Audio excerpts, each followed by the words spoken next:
Hello everyone. आप सभी का इम्पैक्ट एजुकेशन हब के इस ऑनलाइन प्लेटफॉर्म पर एक बार फिर से स्वागत है दोस्तों आज हम बात करने वाले हैं live stock and poultry management की। कुछ स्टूडेंट ऐसे हैं जिनके ये कोर्स चलता है बीएससी एग्रीकल्चर थर्ड सेमेस्टर के अंदर, लेकिन कुछ यूनिवर्सिटियां ऐसी है जिनके अंदर आईसीआर का 4 डीन कमेटी का जो सिलेबस है वो अभी तक चलाया जा रहा है। तो उन स्टूडेंट्स के ये जो कोर्स है वो फर्स्ट सेमेस्टर के अंदर भी चलता है। तो इसकी आज अपन बात करने वाले हैं। सबसे इम्पोर्टेंट टॉपिक जो आपके एग्जाम में आपसे पूछा जाने वाला है उसकी आज अपन बात करने वाले हैं। हाँ दोस्तों, ये जो टॉपिक है वो 100% आपको एग्जाम में देखने को मिलेगा। मैं 100% गारंटी के साथ में कह सकता हूँ कि इसमें से जो क्वेश्चन है वो आपको एग्जाम में डेफिनेटली देखने को मिलेगा।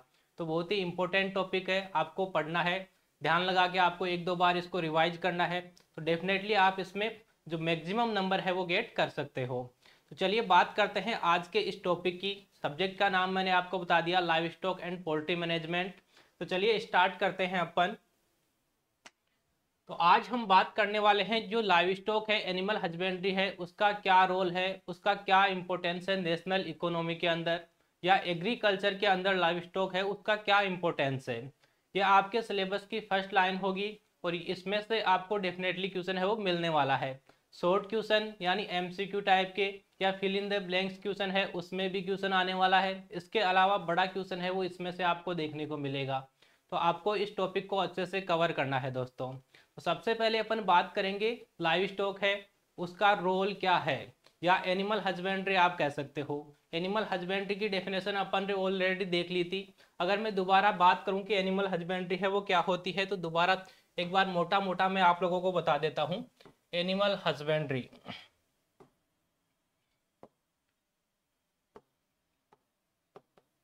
एनिमल हस्बेंड्री हिंदी में दोस्तों इसको कहते हैं पशुपालन। आप लोगों ने बिल्कुल इसको पढ़ा होगा, 11th में पढ़ा होगा, 12th के अंदर आपने पढ़ा होगा। तो एनिमल हस्बेंड्री है, इसकी अपन बात कर लेते हैं। एनिमल हस्बेंड्री जो सब्जेक्ट है ये बीएससी एग्रीकल्चर के अंदर आप पढ़ते हो, या आपने 11th और 12th के अंदर एग्रीकल्चर सब्जेक्ट लिया था, एग्रीकल्चर स्ट्रीम आपने ली थी तो उसके अंदर आपने इसको पढ़ा होगा। तो अपन कह सकते हैं कि जो पशुपालन है, एनिमल हस्बेंड्री है, वो एग्रीकल्चर की एक ब्रांच है, यानी आप कह सकते हो कि ये कृषि विज्ञान की ही एक शाखा है। तो आपको ध्यान रखना है एनिमल हस्बेंड्री है वो एग्रीकल्चर की एक ब्रांच है। और इस ब्रांच के अंदर अपन क्या देखते हैं भाई, एग्रीकल्चर की ब्रांच अपन ने कह दी। तो एग्रीकल्चर की जो ब्रांच है इसके अंदर अपन चार चीजों की स्टडी करते हैं और साइंटिफिक मैनेजमेंट आपको उन चारों चीजों का करना है। जैसे मैंने कह दिया कि जो पशु है अपने कॉमन डोमेस्टिक एनिमल है उनका आपको ब्रीडिंग का मैनेजमेंट करना है, यानी आपको उनमें प्रजनन का प्रबंधन करना है। जो मेटिंग अपन करवाते हैं उसका प्रबंधन आपको करना है। दूसरा, आपको उनके फीडिंग का प्रबंधन करना है, जो कुछ भी आप लोग उनको खिलाओगे, आहार जो आप उनको दोगे उसका आपको प्रबंधन करना है, मैनेजमेंट करना है।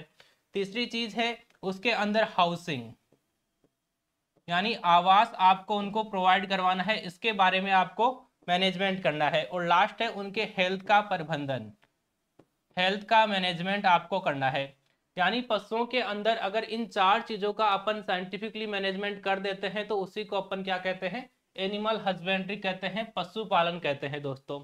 डेफिनेशन अगर आप लिखना चाहो तो लिख सकते हो कि जो एनिमल हस्बेंड्री है वो एग्रीकल्चर की एक ब्रांच है which include scientific breeding, feeding, housing and health care of common domestic animals. Hindi के अंदर आप कह सकते हो कि पशुपालन कृषि विज्ञान की एक ऐसी शाखा है जिसके अंदर पालतू पशुओं में उनके प्रजनन, उनके आहार, उनके आवास और स्वास्थ्य का प्रबंधन किया जाता है।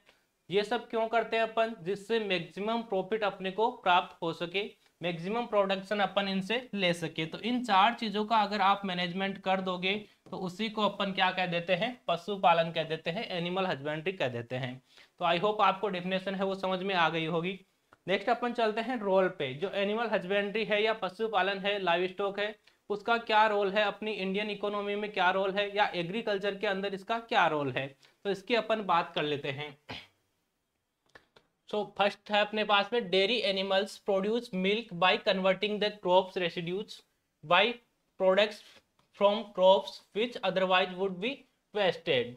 तो जो अपने डेयरी पशु होते हैं, जैसे डेयरी पशु की आपको देखने को मिले तो आपके माइंड में आना चाहिए दूध देने वाले पशु जो मिल्क प्रोड्यूस करते हैं, जैसे केटल है, गाय है, बफेलो है, भैंस है। तो ये जो एनिमल्स अपन पालते हैं वो मिल्क प्रोडक्शन के लिए पालते हैं, दूध उत्पादन के लिए पालते हैं। डेयरी का मतलब है कि वहां पे दूध आपको मिलेगा। तो दूध उत्पादन के लिए जो अपन पशु पालते हैं, डेयरी एनिमल्स पालते हैं, तो अपने जो एग्रीकल्चर के वेस्ट होते हैं, जो भी वीड है या चारा है, वो सब खा के क्या अपने को देते हैं भाई, मिल्क अपने को प्रोवाइड करवाते हैं। इसके अलावा मिल्क से बहुत सारे अपन जो प्रोडक्ट है वो बना सकते हैं। इसके अलावा मीट अपने को उनसे मिल सकता है। तो ये भी एक इम्पोर्टेंट रोल है। The dairy sector contributes bye way of cash income.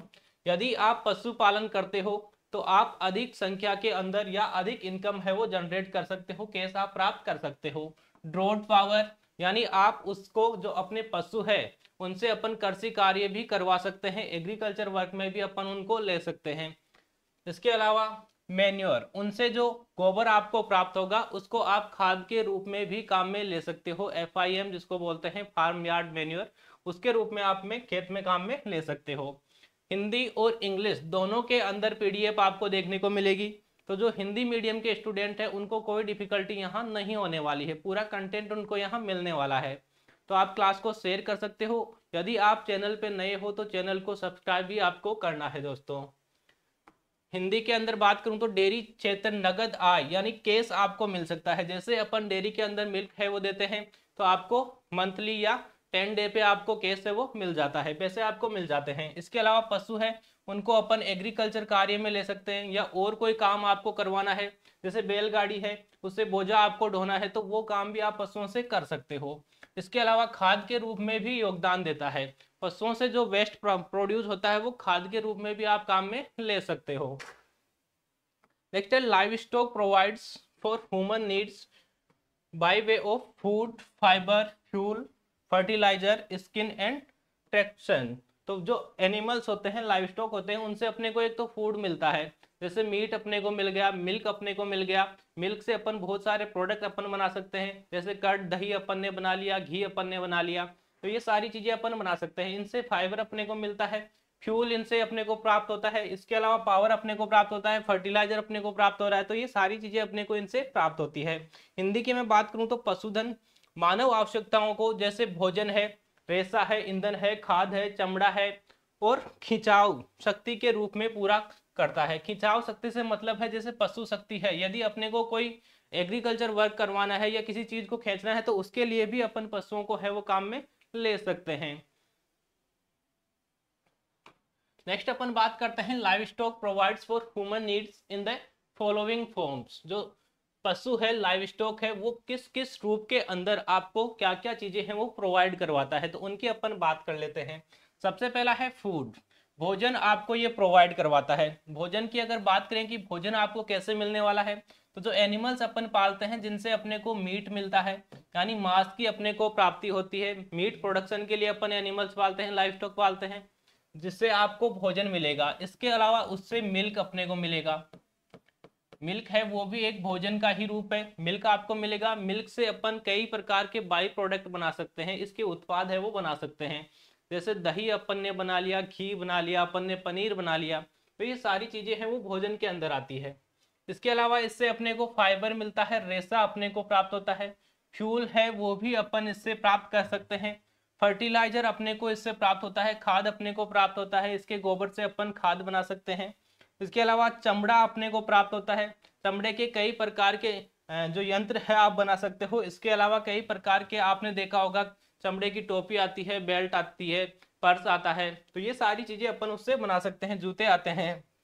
इसके अलावा ट्रैक्शन पावर के रूप में अपन इसको काम में ले सकते हैं। तो ये सारी चीजें हैं वो प्रोवाइड करवाता है ह्यूमंस को, आप लोगों को ये सारी चीजें हैं वो लाइव स्टॉक प्रोवाइड करवाता है।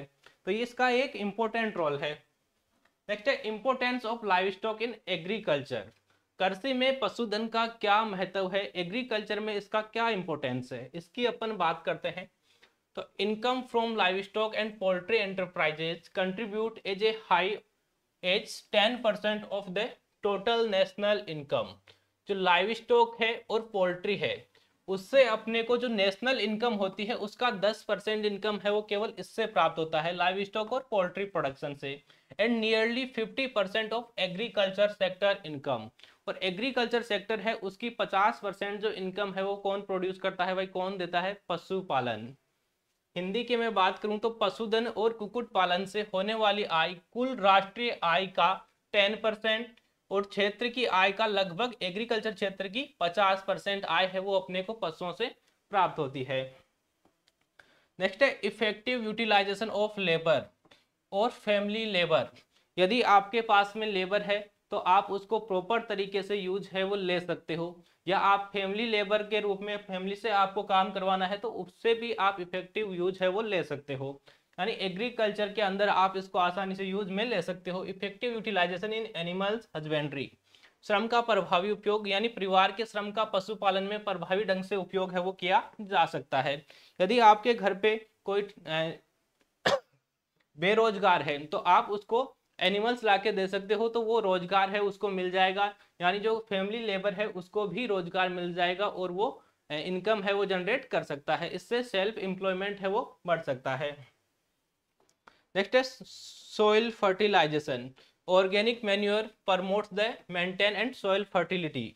जो अपने खाद अपने को प्राप्त होने वाला है उससे अपन सोइल की फर्टिलिटी है वो इंक्रीज कर सकते हैं, उर्वरक क्षमता है उसकी वो बढ़ा सकते हैं। तो ये इंपॉर्टेंट है एनिमल्स का अपने एग्रीकल्चर के अंदर। नेक्स्ट है effective utilisation of cow produce 8 tons of farmyard manure. जो अपने को इफेक्टिव यूटिलाइजेशन कैसे करना है, जो अपने को लाइव स्टॉक से जो प्रोडक्ट मिलने वाले हैं उसको अपन किस रूप में काम में ले सकते हैं। तो जो एक गाय होती है लगभग 8 टन है वो FIM प्रोड्यूस करती है एक साल के अंदर, per year. And farm biomass produce such as fodder, feed, edible wheat, tree fodder, one grass and better utilisation and converted in edible produce like milk, meat and egg.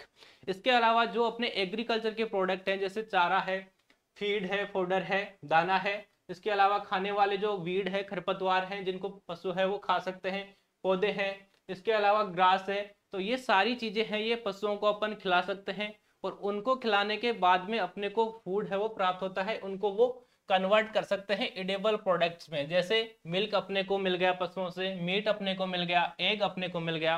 तो जो agriculture की waste चीजें हैं वो अपन पशुओं को खिला के उनसे प्रोडक्ट है वो प्राप्त कर सकते हैं। यानी प्रभावी उपयोग अपन कैसे कर सकते हैं, तो गाय प्रतिवर्ष 8 टन फार्म यार्ड उत्पन्न करती है, खाद उत्पन्न करती है, और कृषि बायोमास जैसे उत्पाद जैसे चारा है, आहार है, खाद्य खरपतवार है, पेड़ चारा है, बांध घास है का बेहतर उपयोग है वो किया जा सकता है, और इससे दूध, मांस, अंडे जैसे खाद्य उत्पादों में परिवर्तित किया जा सकता है। नेक्स्ट है effective utilisation of agri industrial by products obtain from the grain processing. इसके अलावा जो एग्रीकल्चर इंडस्ट्री है उससे अपन बाई प्रोडक्ट है वो बना सकते हैं, और उन बाई प्रोडक्ट्स को अपन लाइव स्टॉक के फीड के रूप में अपन काम में ले सकते हैं। अपन पढ़ रहे हैं कि जो लाइव स्टॉक है उनका एग्रीकल्चर में क्या इंपॉर्टेंस है, एग्रीकल्चर सेक्टर में क्या इंपॉर्टेंस है। तो एग्रीकल्चर के जितने भी प्रोडक्ट है, बाई प्रोडक्ट अपन पाउडर से बना सकते हैं या जो फीड है उससे बना सकते हैं, तो वो अपन पशुओं को है वो खिला सकते हैं। जैसे अपन ने बना लिया, आपने गेहूं का दलिया बना लिया, इसके अलावा ऑयल सीड है उसकी प्रोसेसिंग अपन ने लगा ली, तो ऑयल केक्स अपन ने, जो खली होती है वो अपन पशुओं को खिला सकते हैं। पल्सेस प्रोसेसिंग जैसे ग्राम हस्क है, चने की चूरी आप कह सकते हो, मोलासेज है, शुगर कैन से बनाते हैं, तो जो बाई प्रोडक्ट है वो अपन लाइव स्टॉक को खिला सकते हैं और अपना जो प्रोडक्शन है उसको बढ़ा सकते हैं। कृषि औद्योगिक उत्पादों का प्रभावी उपयोग, तो इसके अंदर अनाज प्रसंस्करण अपन कर सकते हैं, तिलहन प्रसंस्करण, तेल खली अपन निकाल सकते हैं, चना भूसी, ये सारे जो बाई प्रोडक्ट है वो पशुओं को अपन खिला सकते हैं। नेक्स्ट है बेटर स्टैंडर्ड ऑफ लिविंग। आप अगर अपना लिविंग स्टैंडर्ड है वो बढ़ाना चाहते हो, अच्छा करना चाहते हो, तो उसके लिए भी लाइव स्टॉक है वो एक इम्पोर्टेंट रोल प्ले करता है, क्योंकि ये एक इनकम जनरेट करने का बहुत ही सिंपल और सरल साधन है, सरल उपाय है। तो family income from livestock and poultry, bankers cheque. जो फैमिली इनकम है उसको आप बढ़ा सकते हो, लाइव स्टॉक पालन करके पशुपालन आप कर सकते हो, आसानी से कर सकते हो, और कम समय के अंदर आप इससे केस है वो प्रोड्यूस कर सकते हो, अमाउंट इससे प्रोड्यूस कर सकते हो। बैंकर्स चेक के रूप में ये आप इसको काम में ले सकते हो, यानी जब आपको पैसे की जरूरत है उस लाइव स्टॉक को आप सेल कर सकते हो और आप पैसे है वो प्राप्त कर सकते हो। नेक्स्ट है लाइव स्टॉक रिसोर्सेज, पशुधन संसाधन। India is the world largest live stock owner with about 535.78 million animals. अगर अपन बात करें कि पशुपालन में कौन सी कंट्री है जिसके अंदर सबसे ज्यादा लाइव स्टॉक पॉपुलेशन है, तो इंडिया का फर्स्ट नंबर आता है भाई। पशुपालन के अंदर या पशुधन संख्या के अंदर जो भारत है वो प्रथम स्थान पे है, फर्स्ट पोजीशन पे है। अगर बात करें कि कितने स्ट्रेंथ है, तो अपन देखते हैं कि 535.78 जो मिलियन पॉपुलेशन है एनिमल्स की, वो है इंडिया के अंदर। और ये जो पॉपुलेशन है वो है 20वीं पशु जो जनगणना हुई थी उसके अकॉर्डिंग, और ये हुई थी 2019 के अंदर 20वीं पशु जनगणना। तो उसके अनुसार 535.78 मिलियन पशु है वो भारत के अंदर है, और भारत की फर्स्ट पोजीशन है टोटल लाइव स्टॉक के अंदर। भारत दुनिया का सबसे बड़ा पशुधन मालिक है, यानी इंडिया के अंदर ही सबसे ज्यादा एनिमल्स है वो पाले जाते हैं, सबसे ज्यादा पाए जाते हैं, जिसके पास लगभग 535.78 मिलियन पशु है। India ranks first in the total buffalo population. इसके साथ साथ में जो भारत है उसके अंदर भैंस की संख्या है वो भी सबसे ज्यादा है। इंडिया में सबसे ज्यादा भैंसें पाई जाती है अदर कंट्री के कंपैरिजन में। विथ अगर संख्या की अपन बात करें तो 109.85 मिलियन बफेलो है वो इंडिया के अंदर पाई जाती है। भारत में कुल भैंसों की संख्या में पहले स्थान पर है, जिसमें 109.85 मिलियन भैंसें हैं। नेक्स्ट है India rank second in the goat population. जबकि गोट की अगर मैं बात करूं, बकरी की मैं बात करूं, तो बकरी के अंदर जो भारत है उसका सेकंड पोजीशन है। संख्या की अगर अपन बात करें तो 148.88 मिलियन है वो बकरी की संख्या है इंडिया के अंदर। भारत बकरियों की संख्या में दूसरे स्थान पर है, जिसमें 148.88 मिलियन है वो बकरियों की संख्या है। नेक्स्ट है India has the world second largest poultry market. World का सेकंड लार्जेस्ट पोल्ट्री मार्केट है वो इंडिया के अंदर ही है, फर्स्ट पोजीशन नहीं है, सेकंड पे अपन आते हैं। भारत दुनिया का दूसरा सबसे बड़ा कुक्कुट बाजार है। तो ये कुछ इंपॉर्टेंट चीजें हैं जो लाइव स्टॉक अपने पशु जनगणना हुई थी 20वीं, उसके अकॉर्डिंग ये डेटा है, तो ये अपने को ध्यान रखने हैं। इसमें से भी आपके एमसीक्यू टाइप के या जो fill in the blank question आपसे पूछे जाते हैं पार्ट 1 के अंदर, उनमें आपसे पूछा जा सकता है। नेक्स्ट है India is the second largest producer of fish and also the second largest aquaculture nation in the world. यानी फिश के अंदर भी इंडिया है, उसकी सेकंड रैंक है। भारत मछली का दूसरा सबसे बड़ा उत्पादक और दूसरा सबसे बड़ा जलीय कृषि वाला देश है। नेक्स्ट है India ranks third in the ship population.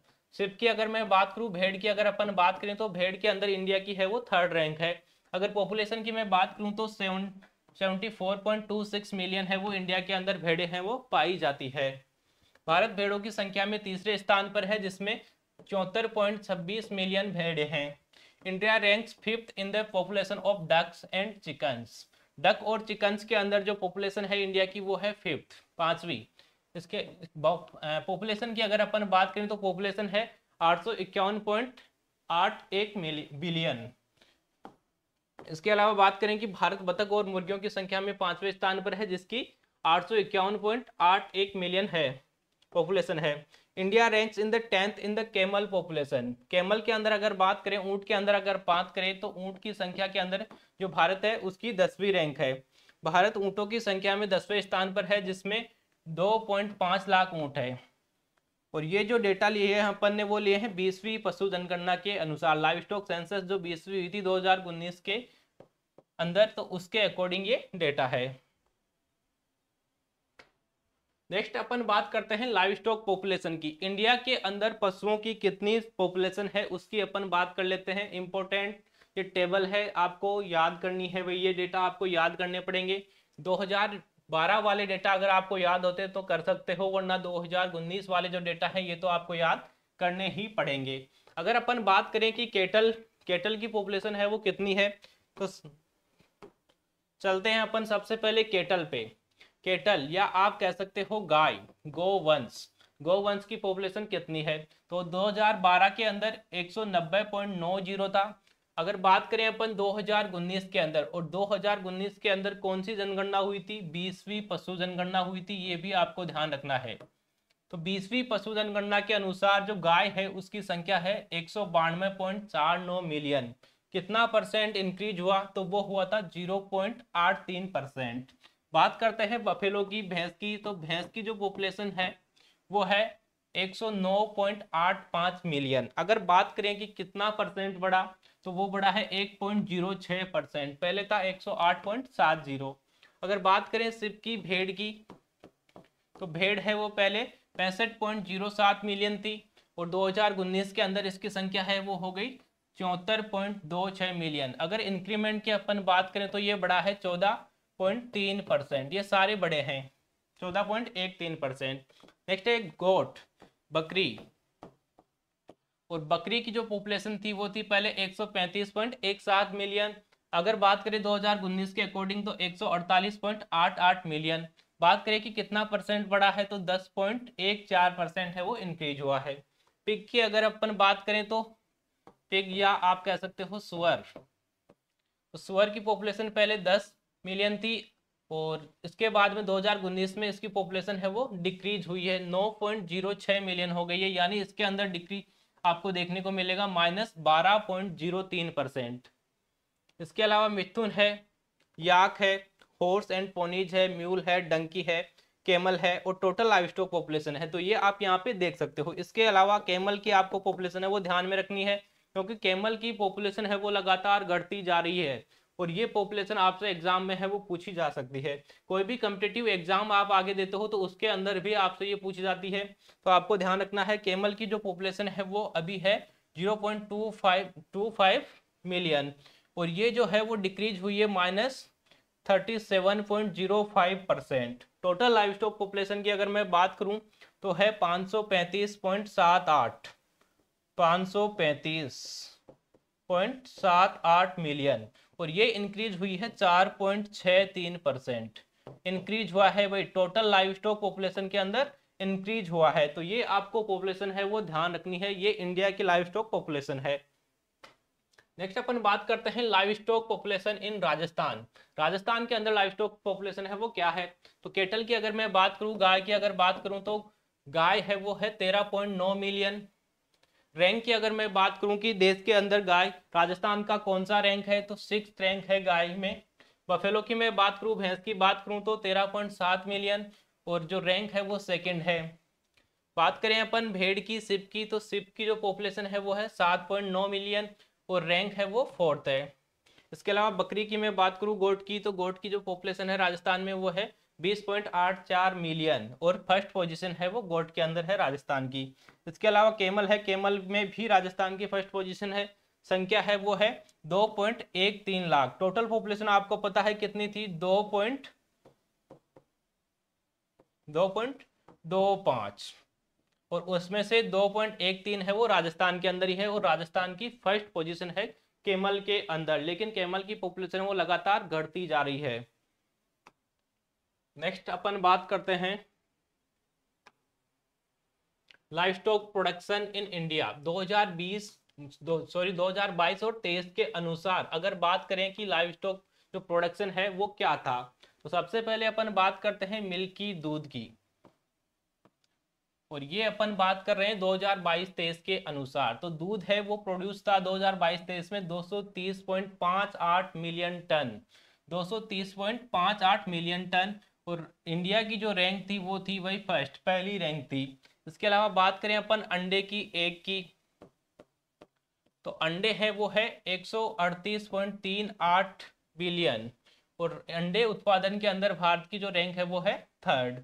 इसके अलावा बात करें अपन मीट की, तो ये मिलियन टन के अंदर है अपने यहाँ पे 9.77 मिलियन टन। वुल की अगर मैं बात करूँ, ऊन की, तो ऊन है 33.61 मिलियन। इसके अलावा फिश की अगर बात करूँ तो 175.45 लाख टन है, ये लाख के अंदर है, तो इसकी 3rd पोजीशन है। तो ये कुछ डेटा है, ये आपको ध्यान रखने हैं। जैसे मिल्क प्रोडक्शन का है, एग प्रोडक्शन का है ये, और वुल प्रोडक्शन है, ये कई बार आपसे एग्जाम में पूछ लिए जाते हैं। तो आई होप आपको आज की क्लास है वो अच्छी लगी होगी। हिंदी और इंग्लिश दोनों मीडियम के अंदर आपको पीपीटी देखने को मिलेगी। बाकी की जो अपनी आगे की क्लासें होने वाली है वो भी आपको इसी प्रकार से दोनों लैंग्वेज में देखने को मिलेगी। तो क्लास को ज़्यादा से ज़्यादा शेयर करें अपने सभी दोस्तों को। इसके अलावा फर्स्ट सेमेस्टर के जो स्टूडेंट हैं, यदि आपके फर्स्ट सेमेस्टर के अंदर ये कोर्स चलता है, इसके अलावा फर्स्ट सेमेस्टर के जितने भी स्टूडेंट हैं उनके लिए पूरा कोर्स, जितने भी सब्जेक्ट आपके फर्स्ट सेमेस्टर में चलते हैं उनका कोर्स भी इम्पैक्ट एजुकेशन हब है वो प्रोवाइड करवाता है। तो प्ले स्टोर से आप इम्पैक्ट एजुकेशन हब का ऐप डाउनलोड कर सकते हो और कोर्स को ज्वाइन कर सकते हो। तो ठीक है दोस्तों, मिलते हैं नेक्स्ट क्लास में, तब तक के लिए नमस्कार, थैंक यू।